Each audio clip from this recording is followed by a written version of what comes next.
کہ نمازوں کی حفاظت کرو، اور خاص طور پر نماز وسطیٰ کی، اور اللہ کے فرما بردار بندے بن کر کھڑے ہو جاؤ۔ تو نماز کی حفاظت میں یہ بات بھی آتی ہے کہ انسان اوقات نماز کی پابندی کرے۔ اگر وقت کے اندر نماز پڑھتا ہے انسان تو وہی نماز انسان کے لیے فائدہ مند ہے، اور اگر وقت کی پابندی نہیں تو پھر نماز بھی نماز نہیں۔ نماز پنجگانہ کے اوقات۔ حضرت بریدہ رضی اللہ عنہ سے روایت ہے کہ ایک آدمی نے نبی صلی اللہ علیہ وسلم سے نماز کے اوقات پوچھے کہ کس وقت نماز پڑھنی چاہیے۔ آپ نے فرمایا ان 2 دنوں میں ہمارے ساتھ نماز پڑھو۔ ایک سوال کا جواب کتنے دن پر محیط ہے؟ 2 دن پر۔ ساتھ رہو، ساتھ نماز پڑھو اور عمل سے سیکھو۔ عام طور پر ہم جب کوئی فتویٰ لیتے ہیں کسی سے تو کیا چاہتے ہیں؟ ٹیلی فون پر ہی بتا دو، یا کھڑے کھڑے اور اسی وقت اور فوراً۔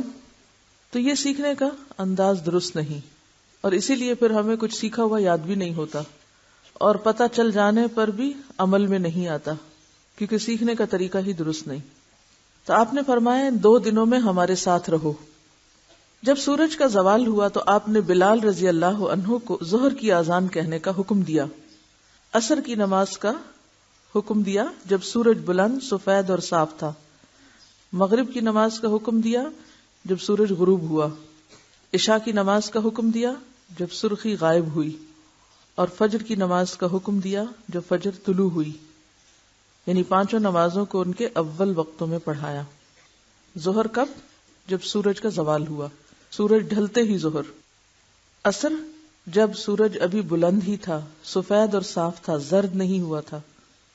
مغرب کی نماز جب سورج غروب ہی ہوا تھا، اور عشاء جب آسمان سے شفق غائب ہو گئی، وہ سرخی سی جو سورج غروب ہونے کے بعد آسمان پر دکھائی دیتی ہے، جب وہ ختم ہوئی تو فوراً ہی عشاء کی اذان۔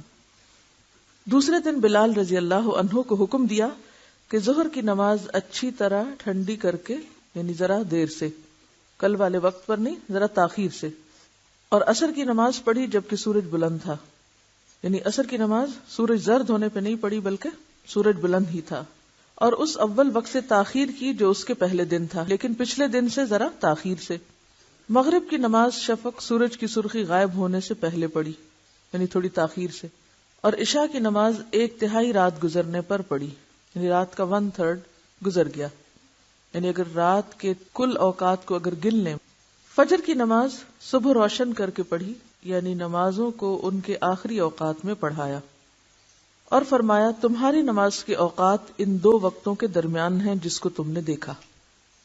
تو اس سے یہ پتہ چلتا ہے کہ ہر نماز کی ابتدا اور انتہا کے بیچ میں کچھ وقت دیا گیا تھا، اور اس وقت کا دیا جانا کیا معنی رکھتا ہے کہ اس معاملے میں وسعت ہے، یعنی انسان کو تنگی میں نہیں ڈالا گیا، سہولت پیدا کی گئی، کیونکہ کام کاج کے اوقات میں جب انسان اپنا کام چھوڑ کر نماز کی طرف آتا ہے تو بعض اوقات اس کو کچھ وقت لگ جاتا ہے، تو ایسے میں ان اوقات کے اندر ایک وسعت رکھی گئی۔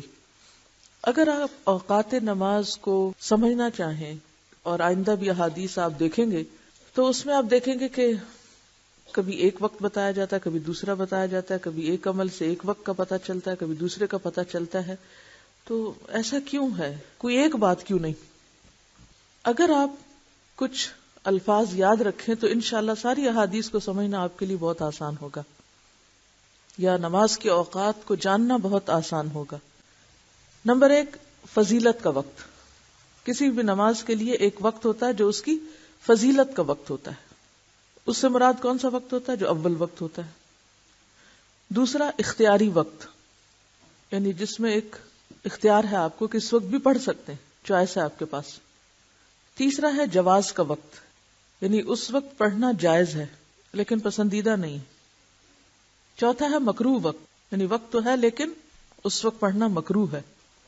اور پانچواں ہے عذر کا وقت، جیسے 2 نمازوں کو جمع کرنے کا وقت ہوتا ہے، عذر، یعنی عذر ہے، کوئی وجہ ہے، سبب ہے۔ اگر یہ 5 لفظ آپ کو یاد رہیں تو آپ دیکھیں کہ انشاءاللہ آپ کنفیوژن سے نکل آئیں گے، ٹھیک ہے؟ اور یہ سارے اختلاف اول آخر اور ایک وقت بتانے کے بعد پھر ہم دیکھتے ہیں عمل کچھ اور کسی اور وقت میں بھی پڑھی جا رہی ہے نماز، تو پھر انسان پریشان ہوتا ہے کہ یہ ایسا کیوں ہے۔ جیسے کہا گیا کہ عصر کے بعد آپ نماز نہ پڑھیں اور پھر ہم دیکھتے ہیں کہ حرم میں لوگ عصر کے بعد پڑھ رہے ہوتے ہیں تو یہ کیا پڑھ رہے ہیں، ہوتے ہیں نا کنفیوژن. تو ایسے میں پھر کس چیز کو کہاں فٹ کریں؟ تو میں دوبارہ دہراتی ہوں اور آپ سنیں، ہر وقت لکھا ہی نہ کریں، سنیں بھی. پہلا وقت فضیلت کا، پھر اختیار کا، پھر جواز کا، پھر مکروہ اور پھر عذر. ٹھیک ہے نا؟ اب ان چیزوں کو ذہن میں رکھیں اور جب احادیث سنیں اور پڑھیں تو پھر سوچیں کہ یہ کس چیز کی بات ہو رہی ہے. حضرت عبداللہ بن عمرو رضی اللہ عنہ روایت کرتے ہیں کہ رسول اللہ صلی اللہ علیہ وسلم نے فرمایا، وقت الظہر اذا زالت الشمس وكان ظل الرجل كطوله ما لم يحضر العصر ووقت العصر ما لم تصفر الشمس ووقت صلاة المغرب ما لم يغب الشفق ووقت صلاة العشاء الى نصف الليل الاوسط ووقت صلاة الصبح من طلوع الفجر ما لم تطلع الشمس. نماز ظہر کا وقت سورج ڈھلنے سے شروع ہوتا ہے اور اس وقت تک رہتا ہے جب تک آدمی کا سایہ اس کے قد کے برابر نہ ہو جائے، یعنی عصر کے وقت تک جواز کا وقت ہے. اور نماز عصر کا وقت اس وقت تک ہے جب تک آفتاب زرد نہ ہو جائے. زرد کا کیا معنی؟ یلو، پیلا نہ پڑ جائے. نماز مغرب کا وقت اس وقت تک ہے جب تک شفق غائب نہ ہو جائے. نماز عشاء کا وقت ٹھیک آدھی رات تک ہے اور نماز فجر کا وقت طلوع فجر سے لے کر اس وقت تک ہے جب تک آفتاب طلوع نہ ہو، یعنی سورج نکلنے تک. اب سمجھ میں آ گئی حدیث؟ یہ جو شروع کبھی ہو رہا ہے اور ختم کہیں ہو رہا ہے، تو ایک فضیلت کا وقت ہے اور ایک جواز کا وقت ہے. لیکن بعض اوقات مکروہ بھی، جیسے عصر بالکل جب سورج غروب ہونے کے قریب ہو تو اس کے لیے مکروہ وقت ہو جاتا ہے. لیکن آپ قضا کرنے سے بہتر ہے کہ اس وقت میں بھی پڑھ لیں. یعنی وقت ہے، وہ ود ان ٹائم ہے. وہ جو کہا گیا نا کتاب موقوتا کے، اس میں آ جائے گا. موقوت ہے، موقوت کا کیا مطلب؟ اس چیز کا وقت موجود ہے. لیکن اب یہ الگ بات ہے کہ وہ وقت ہے کون سا وقت، فضیلت کا ہے یا جواز کا ہے یا مکروہ ہے یا عذر کا، یہ کون سا ہے. تو اسی حساب سے پھر آپ کے اجر پہ بھی اثر پڑے گا نا. ایک کام جو آپ بہترین وقت پہ کرتے ہیں، مثلا جوانی کی عبادت اور ایک بڑھاپے کی عبادت، فرق ہے نا. کیا فرق؟ جوانی کی عبادت کا اجر و ثواب اتنا ہے کہ انسان کو اس کے بدلے میں عرش الہی کا سایہ نصیب ہوگا.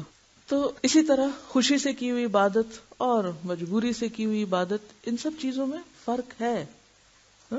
جب ہم یہ فرق سمجھتے نہیں تو پھر ہمیں پریشانی ہوتی ہے. ہم کہتے ہیں بس ایک بات کرو، بلیک اینڈ وائٹ. یہ فقہی اختلافات اور مسئلے مسائل اور یہ پریشانیاں عموماً کس وجہ سے بھی ہوتی ہیں کہ ہم ہر چیز کو بلیک اینڈ وائٹ میں چاہتے ہیں، 2 اور 2 4 چاہتے ہیں. حالانکہ دین ہمارا کسی عدالت کے لیے نہیں آیا یا کسی خاص قانونی نکات کو واضح کرنے کے لیے نہیں ہے. دین تو ہماری عملی زندگی سے تعلق رکھتا ہے. تو جس طرح انسان کے حالات میں اونچ نیچ ہوتی رہتی ہے، مزاج میں بھی ہوتی ہے نا کہ نہیں، دل کی حالتیں بھی بدلتی ہیں، جسمانی حالتوں میں بھی ہوتی ہے، کبھی بیماری ہے، کبھی صحت ہے، کبھی سفر ہے، کبھی گھر پہ ہے. یا تو پھر آپ کے حالات ہمیشہ ایک ہی رہیں تو پھر تو آپ کو ایک لگا بندہ فارمولا دیا جا سکتا ہے. اور اگر آپ کے حالات بدلتے ہیں تو چونکہ دین ہر وقت کے لیے ہے، اس لیے آپ کے لیے کچھ رخصتیں بھی اس میں رکھ دی گئی اور کچھ اول درجے کے کام بھی رکھ دیے گئے کہ جب آپ کے حالات درست ہوں تو آپ کوئی کام آخر وقت میں کرنے کی بجائے اول وقت پہ کریں. اور اگر آپ بیمار ہیں یا مجبور ہیں یا پریشان ہیں تو پھر اس وقت دین آپ کو رخصت دیتا ہے. یہی ہمارے دین کی وسعت اور رخصت اور سہولت ہے. جو کہتے ہیں نا کہ ہمارا دین آسانی کا دین ہے، یا یسرو، آسانی پیدا کرو.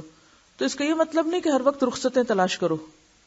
اس کا مطلب یہ ہے کہ جب حالات رخصت کا تقاضا کریں تو پھر رخصت دے دو.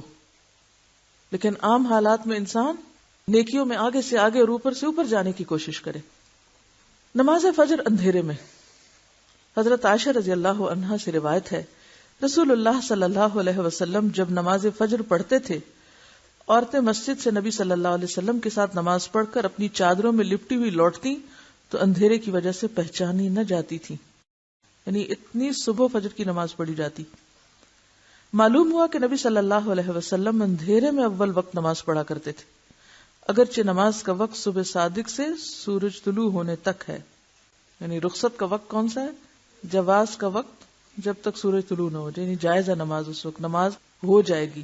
لیکن اول وقت اندھیرے کا وقت. حضرت عائشہ رضی اللہ عنہا روایت کرتی ہیں کہ رسول اللہ صلی اللہ علیہ وسلم نے کوئی نماز اس کے آخری وقت میں نہیں پڑھی یہاں تک کہ اللہ نے آپ کو وفات دے دی. اس روایت سے معلوم ہوا کہ نبی صلی اللہ